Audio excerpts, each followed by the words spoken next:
시청자 비평 플러스는 YTN을 돌아봅니다. AI 기반의 첨단 조작 기술인 딥페이크가 우리 일상에 파고들면서 우려가 커지고 있습니다. 사회적 공론화를 통해 범죄 가능성을 대비해야 한다는 지적이 이어지고 있는데요. 관련 소식을 YTN은 어떻게 전하고 있는지 오늘 뉴스 리뷰 Y에서 분석해봅니다. 이번 주는 어떤 시청자 의견이 들어왔을까요? 시청자 톡톡 Y에서 살펴봅니다. 잠시 후에 만나보시죠.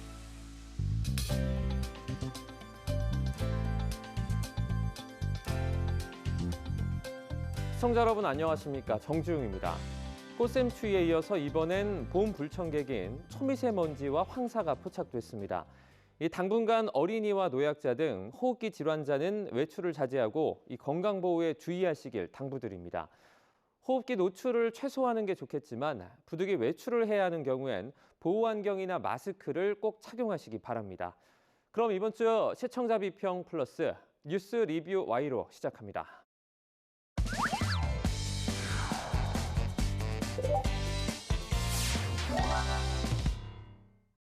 네, 세 분 어서 오세요. 안녕하십니까?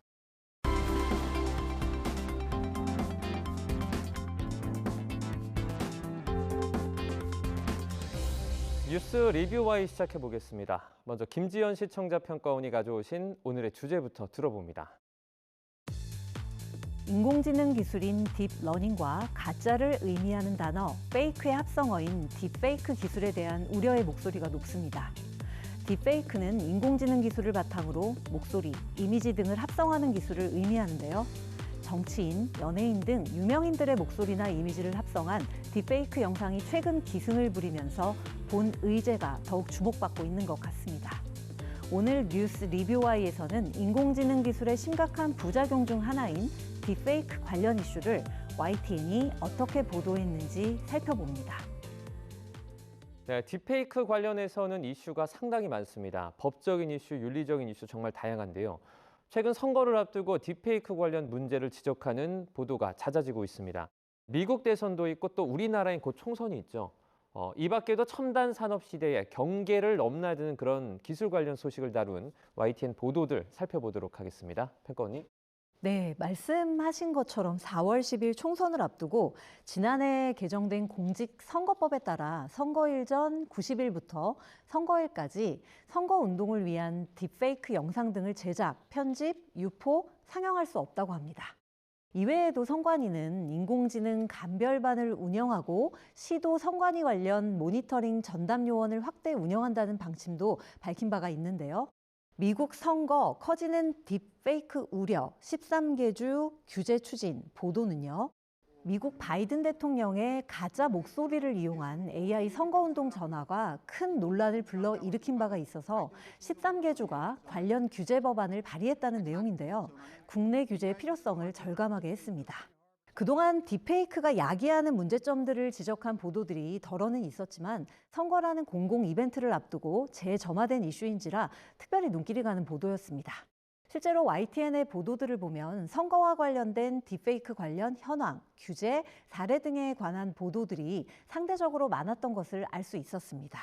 예, AI 위협 느끼는 미국 대선, 우리나라는 이 앵커 리포트에서는 이러한 미국 사례에 덧붙여서 올해 총선을 앞두고 우리나라에서도 딥페이크를 악용한 사례가 늘 수 있다는 우려를 전하고 있습니다. 이 때문에 중앙선관위가 1월 29일부터 딥페이크 영상을 활용한 선거운동을 금지하기로 했다고 하는 소식도 전하고 있는데요. AI 기술로 만든 음향이나 이미지, 영상을 제작하거나 편집, 유포, 상영이 불가능해진다는 것입니다. 총선 앞둔 딥페이크 영상 주의보, 19일 만에 129건 적발. 앵커 리포트에서는 중앙선거관리위원회가 70여 명의 전단팀을 꾸려서 투입한 결과 딥페이크 단속 19일 만에 129건이 적발되었다는 소식을 전하고 있습니다. 그리고 걸러내지 못한 딥페이크 불법 영상이 더 많을 수 있다는 점도 지적하고 있습니다. 다양한 표정이 담긴 15초 정도의 영상만 있으면 딥페이크 콘텐츠를 만들 수 있다고 하는데요. 애플리케이션으로 10분도 안 돼서 딥페이크 영상을 만들 수 있고 또 그 기술도 정교해지고 있다는 점을 짚어주어서 경각심을 일깨워주고 있습니다. 이런 딥페이크 영상에 현혹되지 않으려면 유권자의 중심 잡힌 판단과 정보 분별력이 필요하다는 점도 짚어주고 있습니다. 더 뉴스 윤 대통령 딥페이크 영상 차단 의결 규제 대책은 보도 역시 전문가 대담을 통해서 딥페이크 영상의 현황 그리고 대책에 대해 다각도에서 짚어보고 있는 점이 유익했는데요. 본 대담 역시 최근 활발하게 논의되고 있는 딥페이크 방지책인 워터마크를 붙이는 것이 궁극적인 해결책이 되지 못한다는 점을 지적하고 있습니다. 워터마크를 붙여도 그걸 제거하거나 무력화시키는 기술이 계속 발전이 되고 있고요. 다크웹과 같은 암시장에서 돌아다니는 AI들을 통제할 수가 없기 때문이라는 건데요. 결국 딥페이크 영상을 경계하는 디지털 시민의식과 국제공조가 현재로서는 유일한 대책이라고 지적합니다. 전문가조차 뾰족한 대책에 대해 말을 아끼는 걸 보니까 문제가 정말 심각하구나를 알 수 있었고요. AI 기술 활용의 득과 실을 엄밀히 따져보며 활용의 범위를 구체화하는 정책적 공론화 과정들이 좀 더 많아져야 되겠다는 생각이 들게 했습니다. 예, 뉴스라이더, 진짜 같은 가짜 딥페이크, 선거철 악용반지 대책은 이 대담에서는 저와 같은 비전문가들의 다양한 궁금증을 풀어주셨는데요. 딥페이크, 딥러닝이라고 하는 AI 기술이 현재 어느 정도까지 발전했는지를 실제 사례를 통해서 생생하게 전달해 주셨습니다. 특히 이러한 AI 서비스를 활용해서 그 뉴스라이더 진행자죠. 그 김대근 앵커의 영상을 2분간 학습시키고 텍스트를 투입한 후에 AI가 만들어낸 이 음성을 시연해 주셨는데요. 김대근 앵커 자신도 놀랄 만큼 정말 비슷했습니다. YTN의 AI 앵커를 만들기 위해서 김대근 앵커가 이 목소리를 더빙하기 위해서 며칠 동안 몇 시간씩 원고를 읽었다고 하는데요.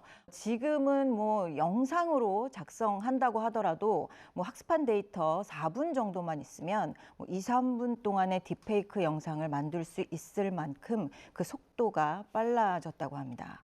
실제로 의도를 갖고 사람들을 속일 목적으로 유명인의 목소리나 동영상을 학습시켜서 딥페이크 영상을 만드는 일이 아주 너무 간단하게 이루어질 수도 있다라고 하는 것.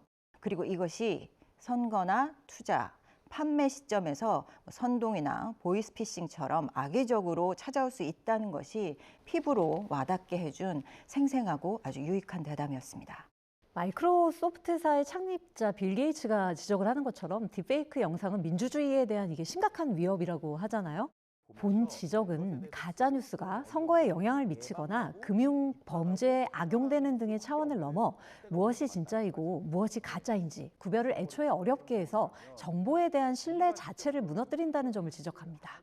아울러 정보에 대한 이와 같은 불신은 궁극적으로 보고 싶은 것만 보게 하고 믿고 싶은 것만 믿게 만드는 확증 편향을 초래할 수 있다는 지적도 만만치가 않습니다.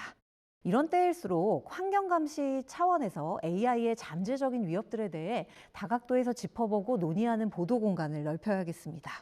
저는 생각해보면 언론사야말로 딥페이크의 잠재적인 피해자가 아닐까라는 생각이 드는데요. 진짜와 가짜 정보의 구별이 어려워져 정보 자체에 대한 신뢰가 무너질 수 있다는 것은 언론사 존립의 커다란 위협이 아닐까요? 정보 제공이라는 언론의 중요 기능에 대한 심각한 위협이라는 차원에서도 본 문제를 짚어볼 여지가 많다고 생각합니다.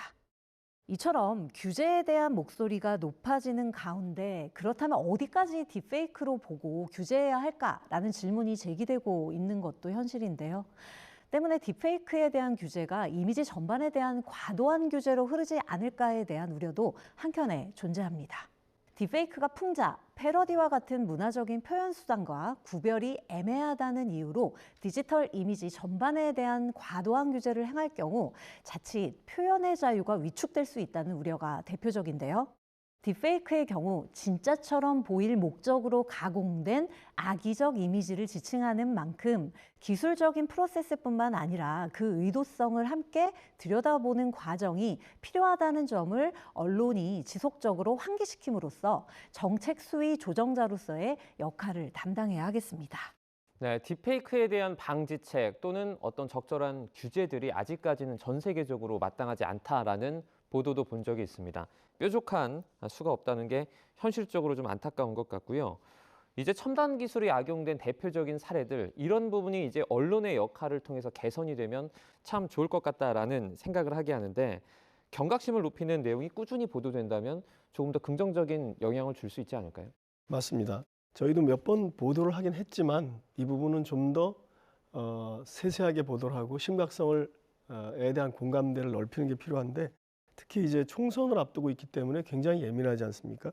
그래서 더 많이 보도를 할 필요가 있는데, 사실 아까 좀 전에 말씀하신 것처럼 YTN도 이 딥페이크 피해자가 될 수 있는 잠재적 피해자일 수가 있다는 겁니다.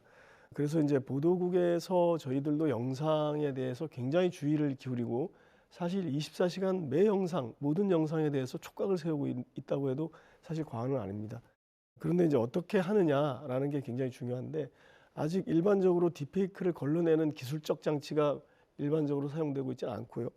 결국은 이제 사람이 그걸 골라야 되는데, 저희 입장에서는 우선 우리가 찍은 영상을 쓴다.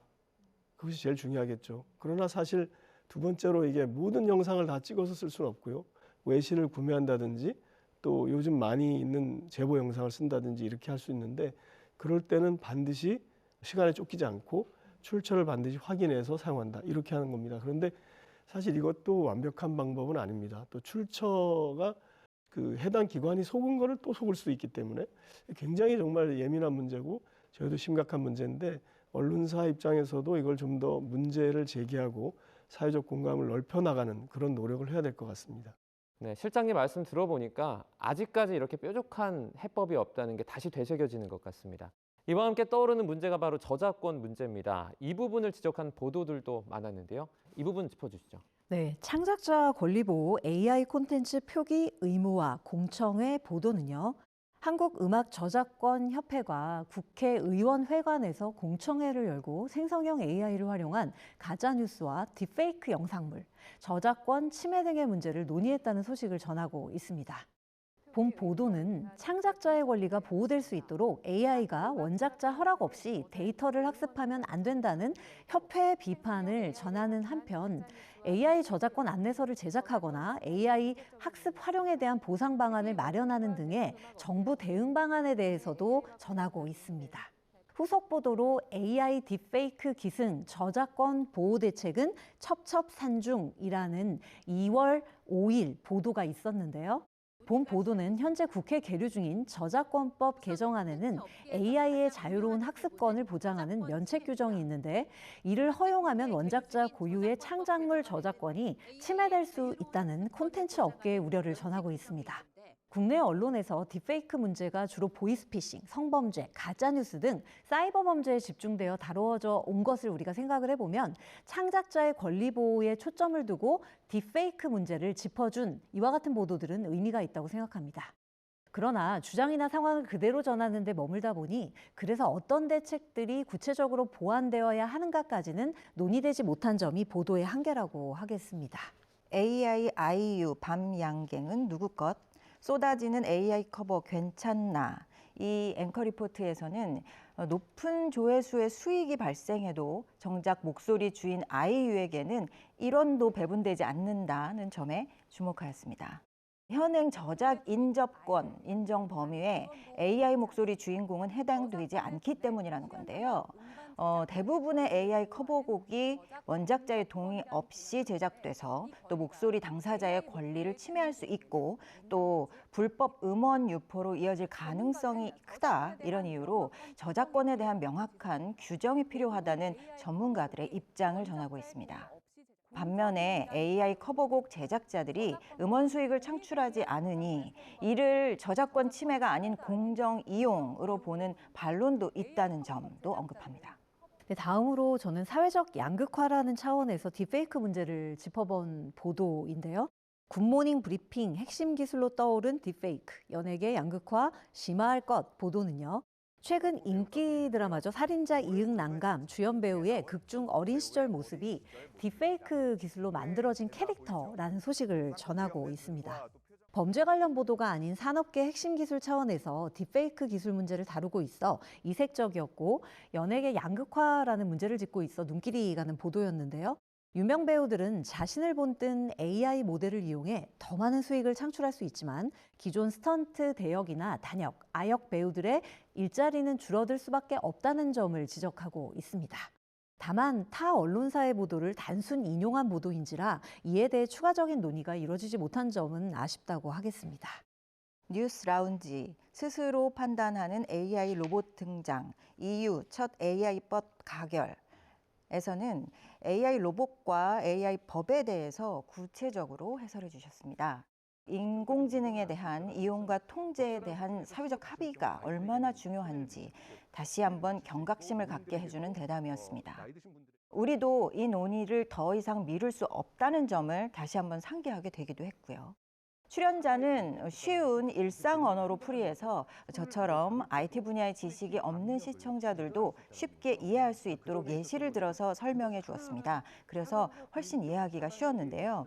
앞으로도 YTN에서 AI 관련 최신 이슈를 보도하고 이를 모아서 이해를 돕도록 해설하는 좋은 콘텐츠를 기획해 주시길 기다리겠습니다. 네, 아무래도 기술 발전에 따라서 이런 정보들이 시시각각 바뀌기 때문에 조금 더 빠르게 그리고 이것에 대한 해설 보도도 계속해서 좀 이어졌으면 좋겠습니다. 주의점을 모색하는 의미에서 관련 보도들을 분석하고 있는데요. 생성형 AI가 방송에서도 좀 쓰이고 있지 않습니까? 긍정적인 사례들도 있죠.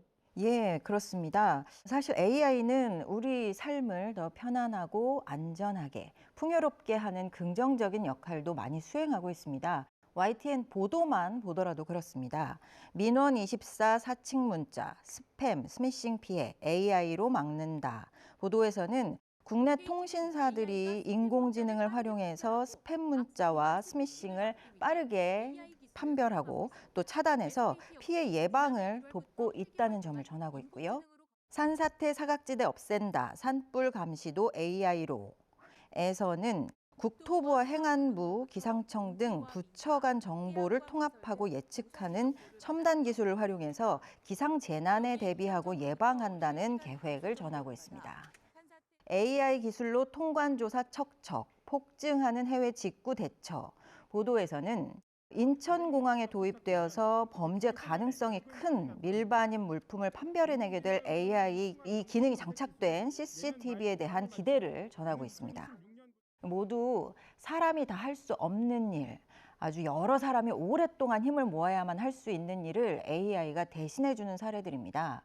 또 최신 기술 변화 동향과 또 해외 규제, 선행 파악도 필요할 텐데요. 언론계나 미디어 제작사 내부에서도 큰 변화를 불러올 것이라고 예측이 됩니다. YTN에서도 AI 앵커를 포함해서 여러 시도를 하고 있는 것으로 알고 있습니다. 시청자 비평 플러스 코너 중에 하나인 시청자 톡톡 Y. 여기서도 AI 앵커가 진행을 하고 있죠. 또 간혹 방송 외에 온라인으로 게재되는 YTN 영상들 중에서는 AI로 제작된 것으로 보이는 그런 영상도 좀 눈에 띄는데요. 가끔 표현이나 내용이 공용 언론 보도로는 적합하지 않다 이렇게 보이는 사례들도 있었습니다. YTN 홈페이지나 공식 유튜브 채널에 올라온 이상 시청자들은 YTN 구성원의 취재 보도로 인식하게 될 수밖에 없는데요. AI가 제작한 영상은 명확히 구분될 수 있도록 표기를 하고요. 또 제작 후에 더 면밀하게 편집 과정을 거칠 필요가 있어 보입니다. 기술과 환경 변화가 빠른 만큼 각 언론사도 전문인으로 구성된 전담 대응팀도 구성이 필요할 것으로 보입니다. 자, 이런 부분들을 언론이 미리 파악을 해서 알만한 부분들 그리고 유의점들 이 시청자에게 자세하게 전달해주면 정말 좋을 것 같습니다. 이런 것들이 사실 YTN에게 역할이 강조되는 그런 부분이겠죠? 맞습니다. 사실 과학기술이 빛의 속도로 발전하는데 언론사가 그걸 다 대응하는 것도 쉬운 일은 아닙니다, 솔직히. 그런데 이제 YTN의 경우 과학뉴스팀이 따로 있어서 그나마 좀 따라가는 편인데 이 분야를 저희들이 선도하기까지는 굉장히 많이 어려움이 있을 것 같고요. 다만 이제 기자들에 대한 재교육이라든지 또 과학기자 단체에서 하는 또 연수라든지 이런 식으로 해서 좀 기자들의 역량을 높여야 좋은 기사가 나올 수 있지 않을까 그런 생각을 해봅니다. 네. 네, 오늘 리뷰와의 내용 정리해 보겠습니다. 이것만은 꼭 시간인데요. 먼저 평가원님부터 오늘 한 줄 평 부탁드립니다. 네. AI 기술 윤리 본격적으로 논의되어야. 3월 14일이었죠. EU에서 세계 첫 AI 규제 법안의 최종 승인이 이루어졌다는 보도가 있었습니다. 이제 EU뿐 아니라 여타 국가들에서도 통용될 수 있는 AI 규제의 세계적 표준에 대한 논의가 필요하다는 목소리가 커지고 있습니다. 소위 AI를 둘러싼 기술 윤리 의제가 본격적으로 점화될 조짐이 보이는데요. YTN은 딥페이크 문제는 물론 AI 전반의 윤리적인 의제들을 다루는 보도 공간들을 꾸준히 넓혀주셨으면 합니다. 네, 말씀하신 것처럼 윤리적인 부분들도 반드시 짚어봐야 할 것 같습니다. 이번에는 김은정 박사님, 한 줄 평 부탁드립니다. 사회적 규범 합의를 위한 공론장 역할 수행해야. 삶을 바꾸어 놓을 만큼 이 양날의 검이 우리 안에 파고들었지만 정작 우리들은 이 도구를 어떻게 규정하고 사용해야 할지 본격적인 논의를 시작하지 못하고 있습니다. 기술 발전 속도, 악의적 딥페이크 확산과 같은 부작용은 AI 사용 규범에 대한 사회적 합의를 더 이상 미룰 수 없음을 보여줍니다. 우리 사회가 더 늦기 전에 AI에 대한 사회적 안전장치를 마련할 수 있도록 YTN이 다양한 목소리와 정보를 담고 토론을 유도하는 공론장 역할을 담당해 주시길 부탁드립니다. 네, 언론의 주요 역할로서 이제 공론장의 역할에 충실을 할 수 있도록 하는 노력이 좀 필요해 보입니다. 오늘 리뷰 Y 순서는 여기서 마치도록 하겠습니다. 세 분 오늘 말씀 잘 들었습니다. 고맙습니다.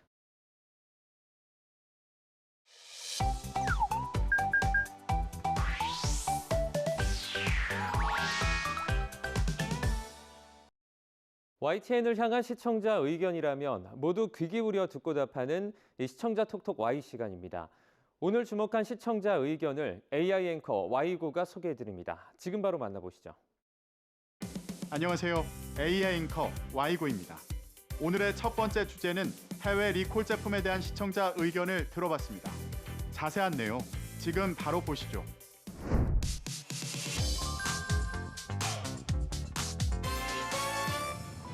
지난해 유럽과 미국 등 해외에서 리콜된 제품 473개가 국내에서 버젓이 유통되고 있는 것으로 나타났습니다. 다양한 문제로 해외에서 리콜된 제품들이 국내에서 유통되고 있다는 한국소비자원의 발표를 전한 리포트가 있었습니다. 제조국이 확인된 219개 제품 가운데 중국산이 138개로 압도적으로 많았고 미국산이 13개로 뒤를 이었습니다. 품목별로 보면 음식료품이 113개로 가장 많고 가전, 전자, 통신기기 106개, 아동 유아용품 70개로 조사됐습니다. 리콜 제품의 제조국과 품목별 조사 결과를 간략하게 소개하고 발견된 리콜 제품의 유통은 막았다고 알렸는데요.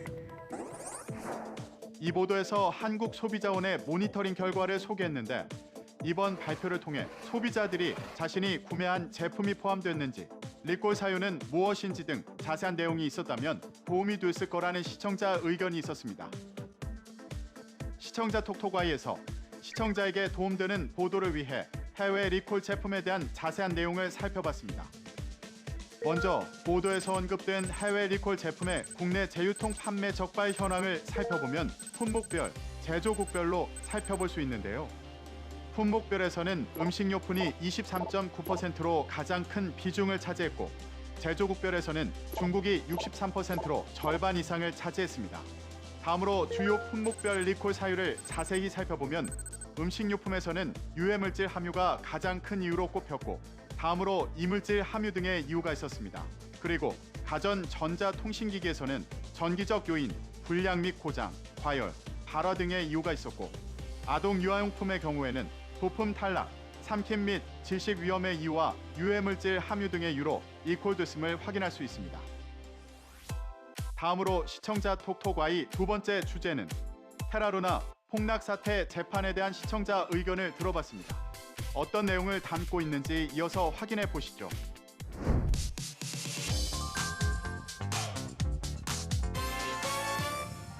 가상화폐 테라 루나 폭락 사태 핵심 인물 권도형 테라폼 랩스 대표가 한국에서 재판을 받을 것으로 보입니다.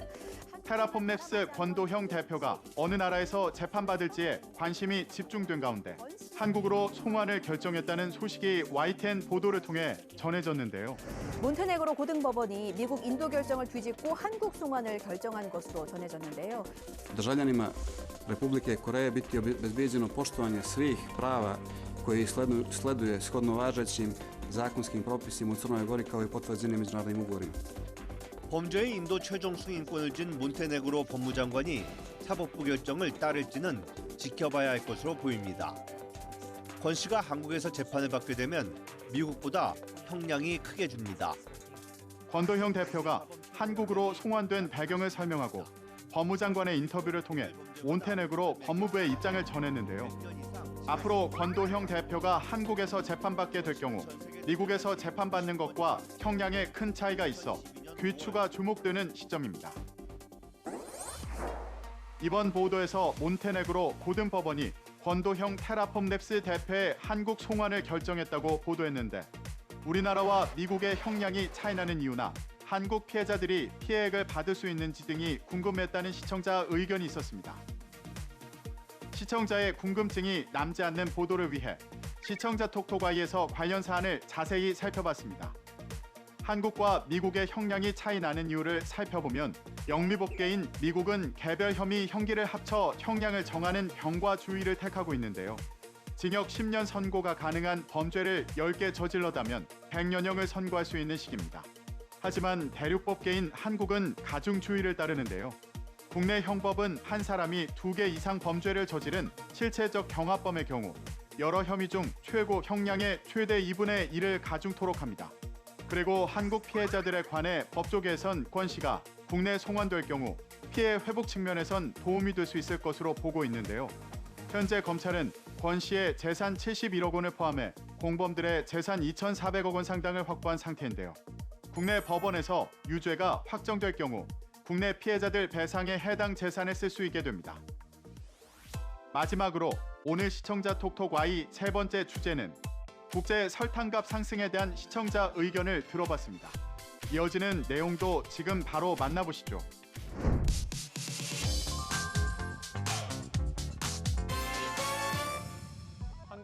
우리나라 물가에 영향을 미치는 국제 유가 상승과 설탕값 상승 소식을 전한 경제 보도들이 있었습니다.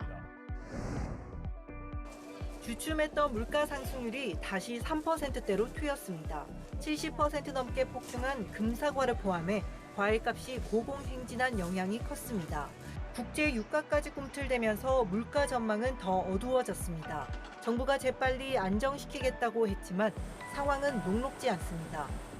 일상에서 즐겨 먹었던 과일의 가격이 폭등하는 등 물가를 체감하는 요즘 국제 유가 상승이 물가 상승을 부추겨 기준금리에도 영향을 미치고 있는데요. 세계 식량 가격 지수는 지난해 7월부터 지난달까지 매달 하락했지만 지난달 설탕 가격 지수는 140.8로 한 달 전보다 3.2% 상승했습니다. 또한 설탕 핵심 생산재 이상기후로 인해 생산량이 감소하면서 국제적으로 설탕값이 상승했음을 알렸습니다. 앞선 리포트에서 국제 유가 상승 소식을 전하면서 우리나라의 기준금리 인하 시기를 전망해 보기도 했는데요. 이어전해진 설탕값 인상 소식을 전할 때는 우리나라 물가에 어떤 영향을 미칠지에 대한 내용이 없어 단순한 소식 전달에 그쳤다는 시청자 의견이 있었습니다.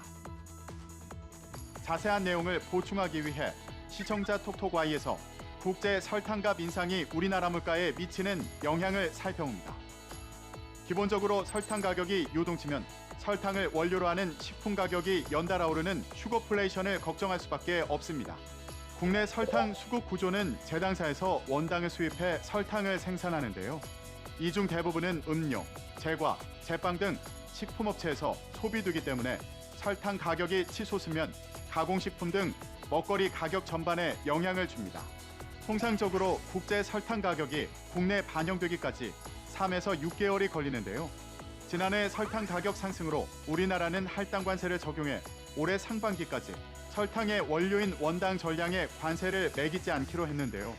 최근 설탕 가격 오름세를 고려하면 이를 연장할 것으로 전망하고 있습니다. YTN 방송의 부족한 부분을 채우는 시청자 톡톡 Y 시간. 다음 주도 다양한 시청자 의견과 함께 돌아오겠습니다.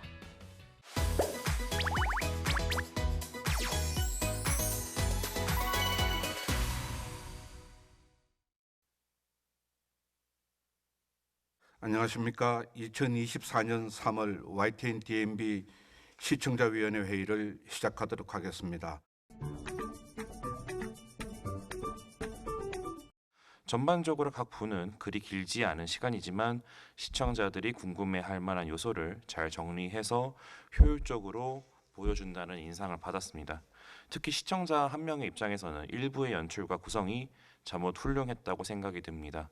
프로그램의 도입부에 해당하는 일부가 바로 진소희라는 개인의 삶으로 바로 접근하기보다는 해녀가 일하는 바닷속 풍경, 배위 풍경 등을 전반적으로 소개하며 시작이 되는데 훌륭한 다큐멘터리처럼 화면의 색감이 풍부하고 연출이 훌륭해요.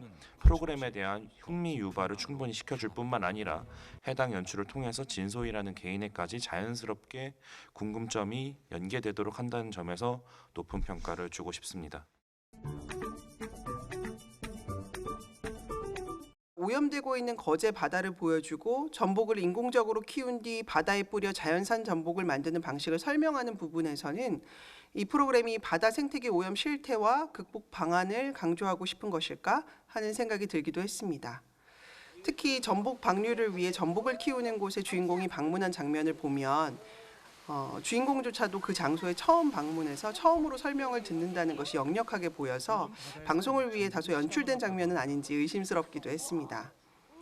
주인공 한 명의 이야기를 여러 편으로 나누어서 길게 다루는 프로그램의 특성상 방송 시간을 채울 수 있는 다양한 이야깃거리가 필요하다는 연출상의 고충은 어느 정도 이해가 됩니다만 프로그램의 목적과 주제, 전달하고자 하는 메시지를 분명하게 정하고 이것을 충분히 강조하는 것 역시 필요하리라 생각합니다.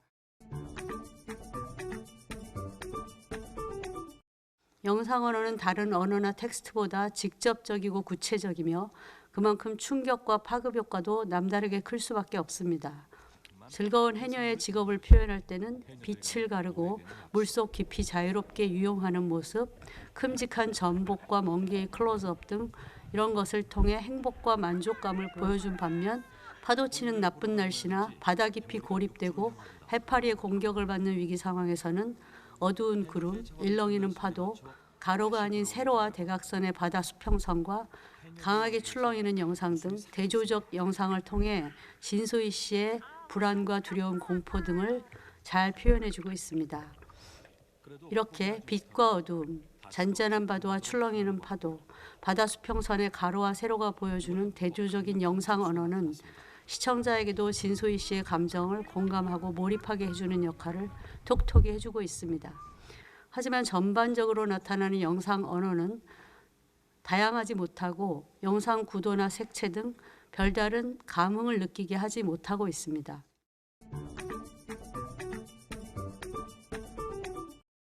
철거 현장의 마스터라는 제목처럼 거친 철거 현장의 근로 모습이거나 이야기가 많이 거론되는 것이 타당할 텐데도 실제 방송 분량은 사무실에서 중고 집기를 다루는 모습이거나 그 외에 특정 예능 프로그램의 출연 경험이거나 또는 아버지와의 관계 등 개인의 일상적인 활동 등이 많은 방송 분량을 차지하고 있어 철거 현장의 마스터로서 주체적 삶을 사는 여성이라는 하나의 스토리를 엮어내는 프로그램 의도에는 덜 부합된다고 판단되어졌습니다. 결국 휴먼 다큐의 성공 여부는 주인공인 스토리의 주인공의 흡입력이 더해졌을 때라는 사실을 잊지 않았으면 좋겠습니다. 저도 새로운 걸 많이 하니까 새로운 걸 한다면 무조건 해라 라고 늘 용기와 희망을 가르쳐준 그녀의 어머니는 도전 정신의 원천인 어머니 편에 소개되고 있습니다. 이어서 어머니는 진소희 씨의 고압 산소 치료에 동행하는데 깊은 바다의 압력 잠수병 편으로 어머니보다는 동료 해녀와 함께 치료받는 것으로 설정했다면 직업병에 대한 무게감이 더 실리지 않았을까 합니다.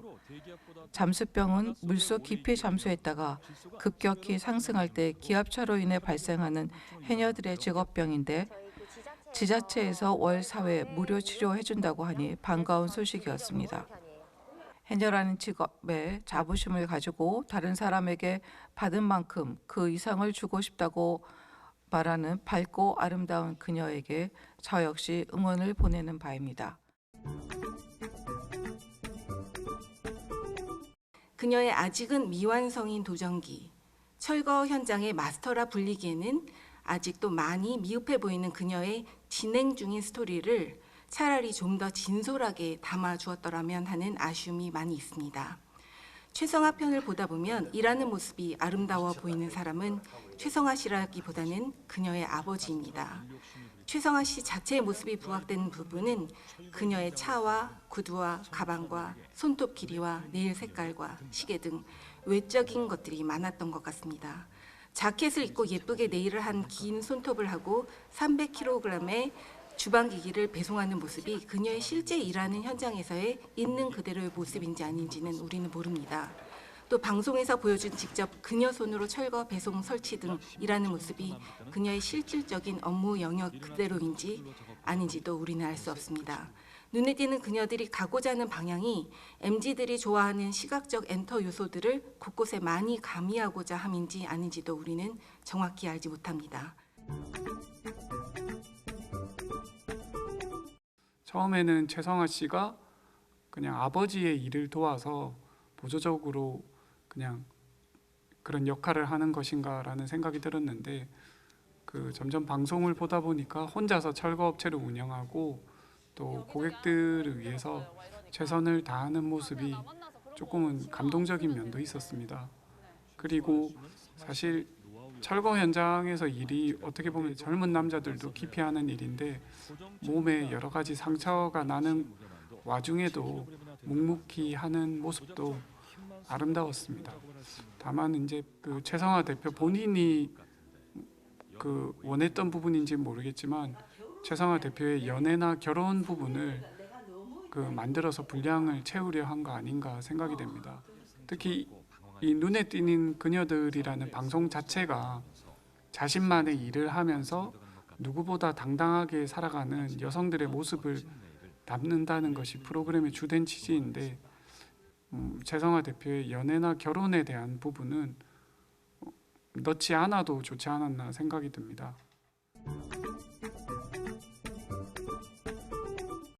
이번 영상은 프로그램의 취지에 맞게 잘 제작되었습니다. 해녀 문화를 현대적으로 재해석하여 젊은 세대들에게 해녀 문화를 알리는 점이 궁극적으로 평가됩니다. 하지만 프로그램 내용 중 일부 개선이 필요한 부분이 있어 보입니다. 우선 정보 전달의 중요한 요소인 자막에 오류가 있고요. 배 운전 연수하는 장면에서 후진이라는 의미의 빠꾸라는 단어가 바꾸고라고 표시되어 있습니다. 이는 언론의 가장 중요한 기능인 정보 전달에 오류가 발생할 것으로 보여집니다. 두 번째로 다큐멘터리의 단점인 제작자의 의도나 초점을 중심으로 제작되었습니다. 이는 청자로 하여금 정보 전달에 왜곡이 발생할 수 있습니다. 특히 해녀라는 직업에 초점이 맞춰진 게 아니라 개인의 활동의 홍보성이 짙게 표현되고 있습니다. 이러한 부분은 청자로 하여금 해녀의 직업적 특성이나 문화적 가치보다 개인이 각인될 수 있어 보입니다. 2024년 3월 YTN DMB 시청자위원회 회의를 모두 마치도록 하겠습니다.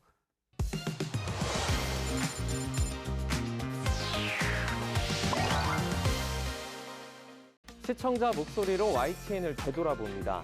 방송에 대한 여러 의견들 SNS와 홈페이지를 통해 남겨주시고요. 시청자 비평 플러스는 다음 주 더 새로운 의견으로 돌아오겠습니다. 시청해주신 여러분 고맙습니다.